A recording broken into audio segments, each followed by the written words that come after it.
Good morning, sir. Can you tell us your name and spell your last name for the record, please?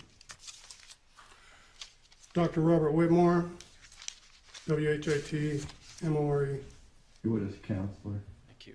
How are you currently employed?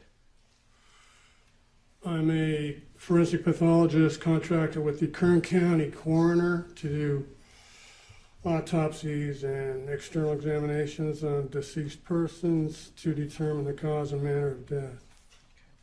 Can you please describe your training and experience that allows you to be a pathologist here in Kern County? I went to undergraduate college for 12 years and earned 8 bachelor's degrees. Then I went to medical school in St. Louis University School of Medicine, obtained my MD degree in 1990. I did 2.5 to 3 years of a residency program in psychiatry before changing my specialty to anatomic pathology.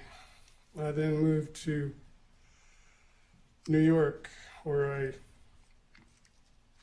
did a residency program in anatomic pathology for 4 years. I finished the program and took my board examinations in anatomic pathology and passed. I'm board certified in anatomic pathology. Then I went to San Diego at the County Medical Examiner's Office and did a 1-year fellowship program in forensic pathology. Finished the program, took my board examination in forensic pathology, and I'm board certified in forensic pathology. I'm licensed to practice medicine in the states of California and Florida. What is the purpose of an autopsy? The purpose of an autopsy is to determine the cause and manner of death. Now, in performing an autopsy, what is the general protocol or procedure that you do? Well, the body's received in a homicide case in a sealed pouch. I'm present when the pouch is opened, the body's removed, photographs are taken.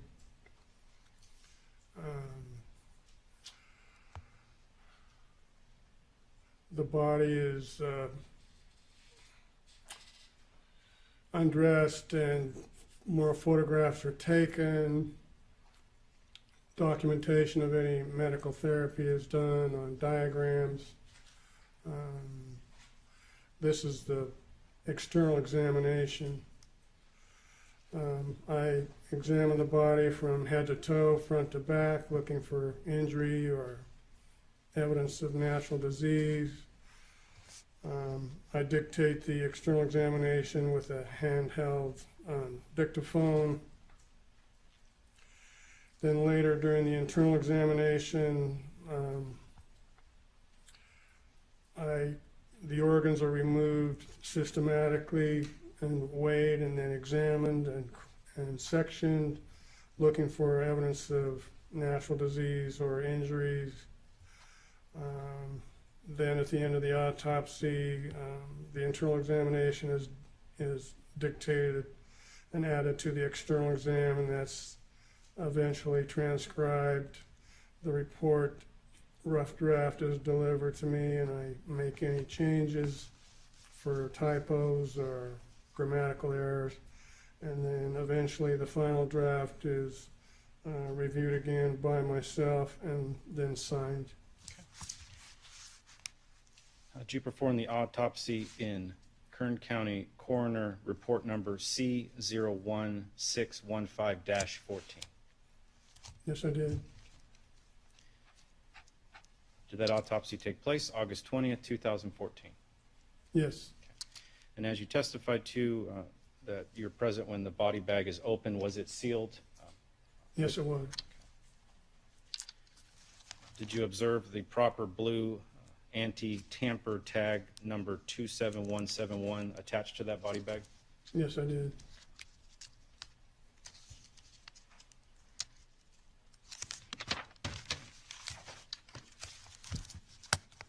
Did you examine the body for any external evidence of injury? Yes, sir. And what did you find?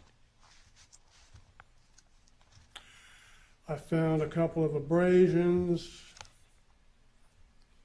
and 2 gunshot wounds. And when you observe gunshot wounds, are you able to tell which one's first, which one's second in order? Sometimes, but when that's done, it's usually in taking light of all the circumstances of the case, the history, and the nature of the wounds themselves. Okay.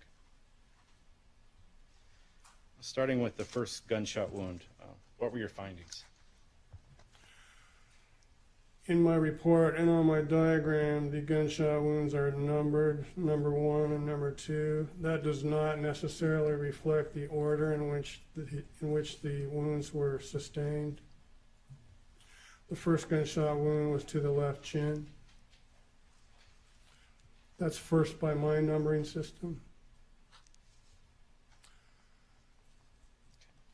Now, were you able to classify the left chin as an entrance or an exit wound? That's an entrance wound. How are you able to tell it's an entrance wound versus an exit wound? An entrance wound versus an exit wound has certain characteristics to it.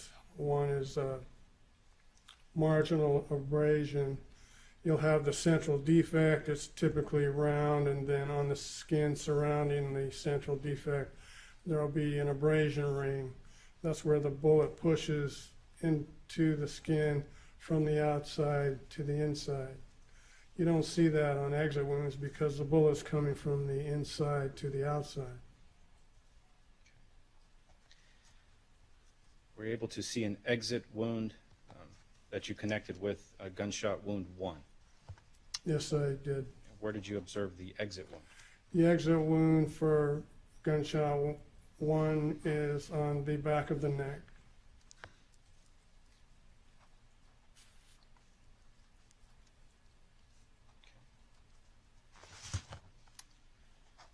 Based on the entrance and exit wound, were you able to get a direction or path of travel?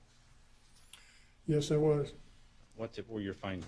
The direction for gunshot wound number 1 is primarily from front to back, from the front of his body to the back of his body, and then exited the body.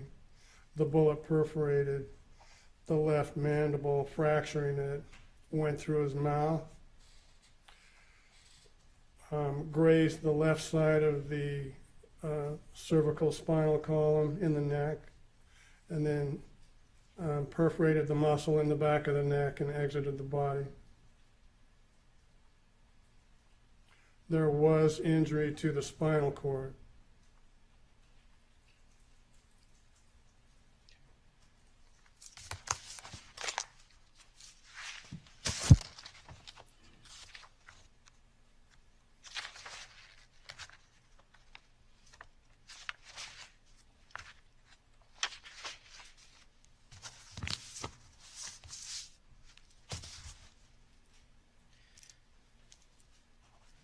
Moving on to gunshot wound 2, were you able to locate an entrance? Yes, I was. Okay.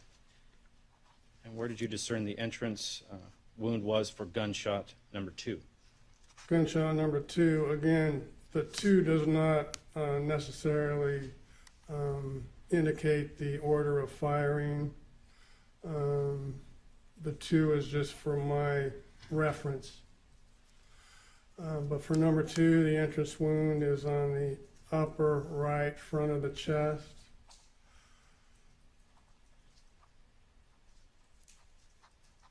Can you describe the entrance wound as you observed it?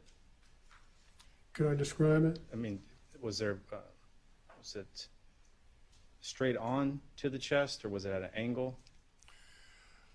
This was a somewhat unusual gunshot wound.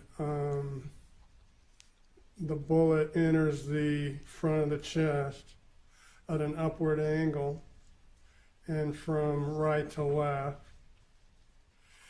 It goes under the skin for about 1.5 inches and then exits just over the right clavicle or collarbone.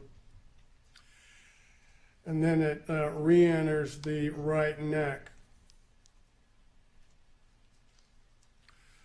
It perforates the right sternocleidomastoid muscle, which is the muscle on the front of your neck, which turns your head to the left or the right. There's one on either side. Perforates that muscle, perforates the right internal jugular vein, the right common carotid artery, continuing upward, right to left. Perforates the base of the skull on the right, continues upward, perforates the brain on the right side, and then strikes the inside of the calvarium, which is the top of your skull, impacts it on the inside, and kind of punches out a plug of bone, but does not perforate the skin. So it kind of hits the bone and kind of bounces back into the wound tract where it's recovered from the brain during the autopsy. We're able to discern the direction and path, as you testified earlier, front to back, in that nature. The direction, as I've testified for number 2, is upward and right to left. The path, it perforates the skin and soft tissue of the right upper chest, exits, then it re-enters the right neck, perforates the muscle, the internal jugular vein, carotid artery, base of the skull and brain, and impacts the inside of the skull, and then bounces back in. Both wounds had soot. Describe what you mean by soot. Soot is a gray-black residue that comes out the end of the gun barrel when a bullet's fired. It's in the smoke of the burning gunpowder, and if the muzzle or the end of the barrel is close enough to the target, in this case the skin, that soot will appear in the wound or on the skin around the wound, indicating a close range, in this case, a very close range gunshot wounds in both cases. Now, when you say very close range, based on your training experience, are you able to assign an amount in feet, or is it approximate? It'd be more on the order of inches, because there was no tattooing present. Now, tattooing is the hallmark of an intermediate range gunshot wound. That's where the muzzle is further away so that the soot is kind of filtered out by the air, and the unburned gunpowder travels behind the bullet and impacts the skin, leaving punctate marks on the skin. Some people call it stippling. Other people call it tattooing. So the fact that there was sooting in both cases but no tattooing indicates that the muzzle was very close to the skin, on the order of inches or less. In fact, I think in gunshot wound number 2, there's a rectangular abrasion just below the defect, which, in my opinion, is consistent with a muzzle imprint, and that's where the muzzle or the end of the barrel is actually touching the skin. Based upon the autopsy, were you able to assign a cause and manner of death? Yes, I will. What is the cause of death? The cause of death is multiple gunshot wounds, and the manner of death is homicide. Your Honor, if I may approach, you have 2 items marked. Please.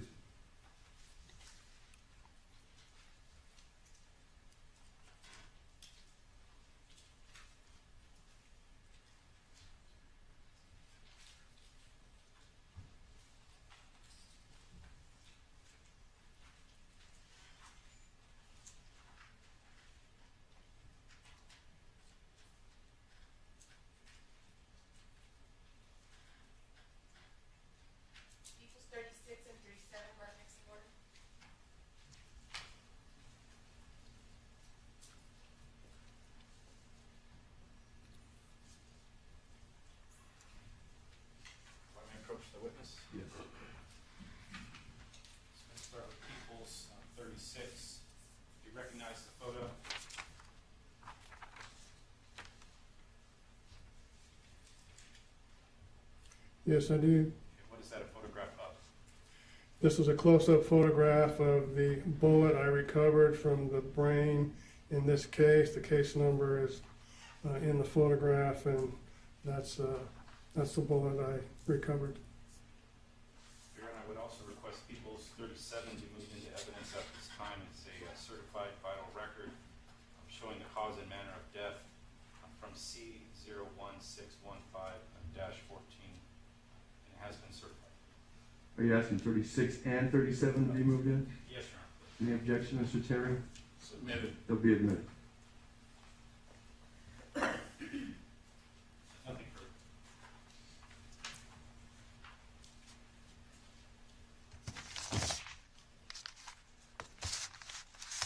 Terry Croft? Yes, thank you.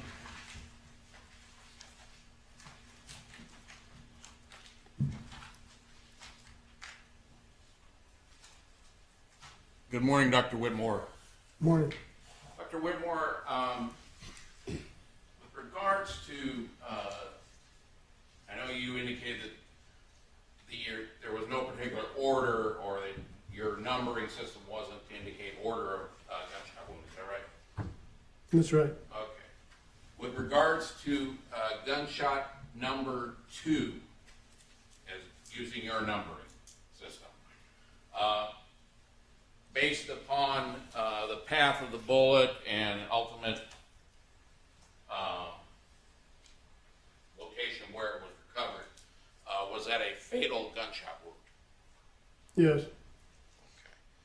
So, if someone was to be the victim of that gunshot wound and it was the first gunshot wound they received, would that have caused death almost instantaneously based upon the amount of damage it did?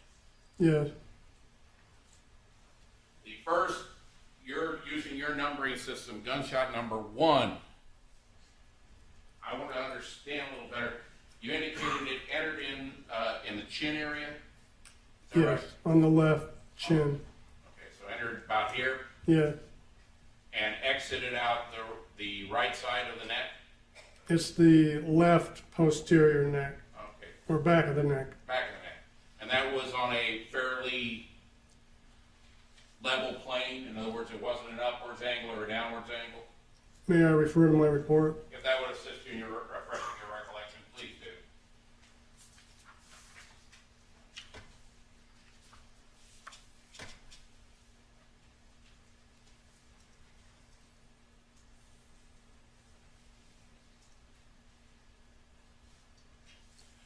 It's primarily front to back, but it did go downward by 2 inches. Okay. It didn't go in an upward angle, it went in a downward angle. By 2 inches. Was that potentially caused by striking some of the bone area you talked about? I believe you said it struck parts of the spine and other anatomical structures, hard structures. That's possible.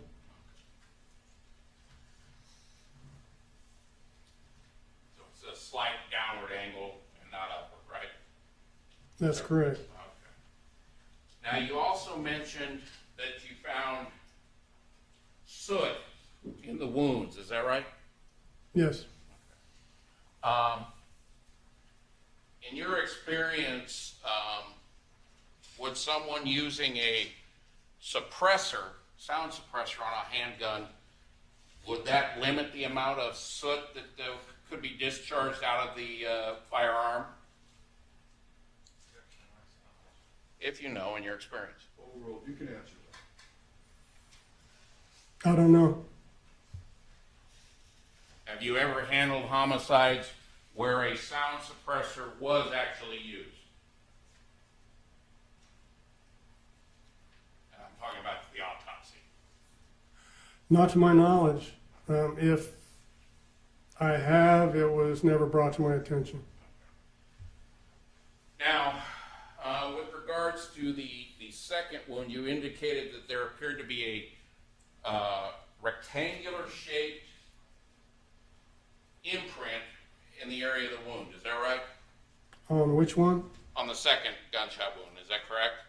Yes, extending downward from the defect. When you say extending downward from the defect, what are you exactly describing so the jury understands it? Okay. Me too. So you have the defect on the skin, and then extending toward the feet, I guess. There's an abrasion there. It's rectangular. It's about 1 inch by 3/4 inches, and it's consistent with a muzzle. And you're talking, if it's are you talking about a muzzle for, say, a semi-automatic versus an automatic firearm, or I mean a revolver? Either one.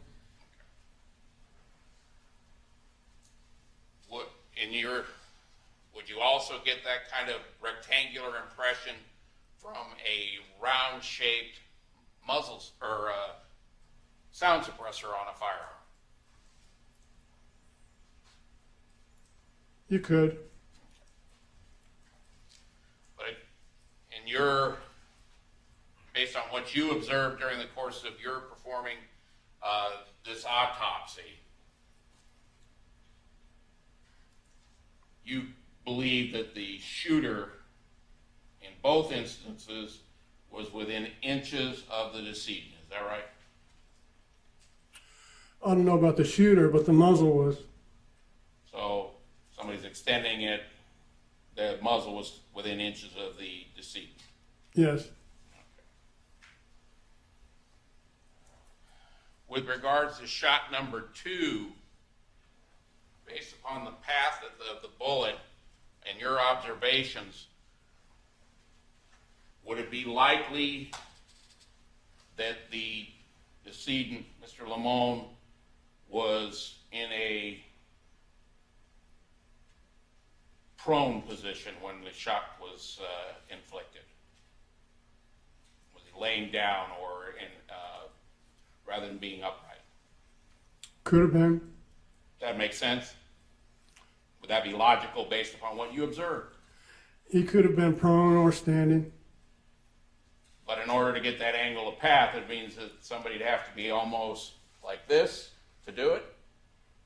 It means that the end of the barrel is pointing upward towards his head. But with that severe of an angle, it means that the shooter has to be standing right up to him and raising the gun like this, right?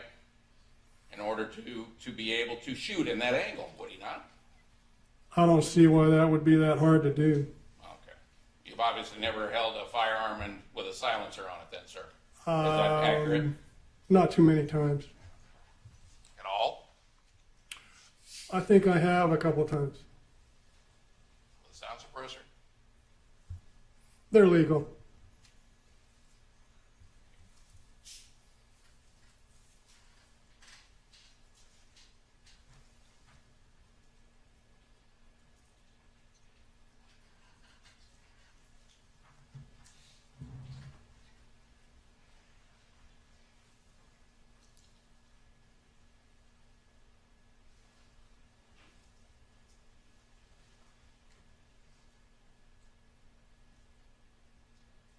We talked about it with the second shot. It's your opinion that once it was fired, assuming it just using your numbering system, shot number 2, that would have been instantly fatal, correct? Rapidly fatal. With regards to shot number 1, would that have, based upon the damage that you observed, been instantly fatal or rapidly fatal?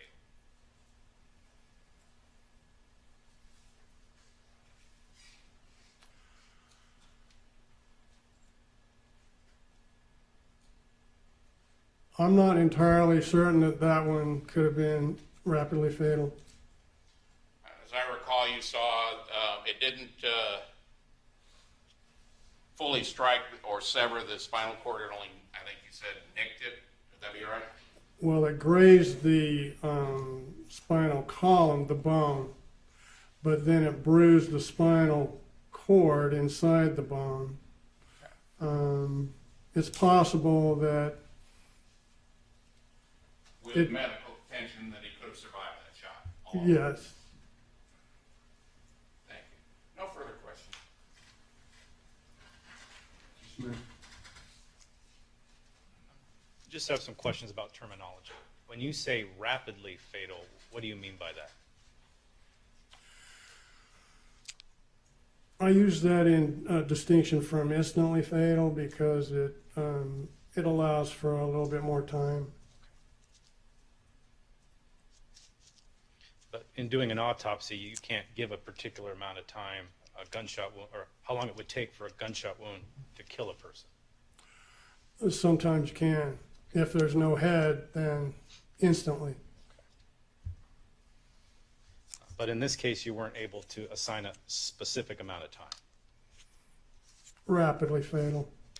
And then the second question of terminology, muzzle. What do you mean by the word muzzle? The muzzle is the end of the barrel, which the bullet exits the gun. So if there was a suppressor, sound suppressor used, what would the muzzle include where the bullet exits the suppressor? The muzzle would then be the end of the suppressor. So the terminology muzzle is where the bullet essentially leaves the firearm, whether by itself or connected to a suppressor. Yes. Nothing further.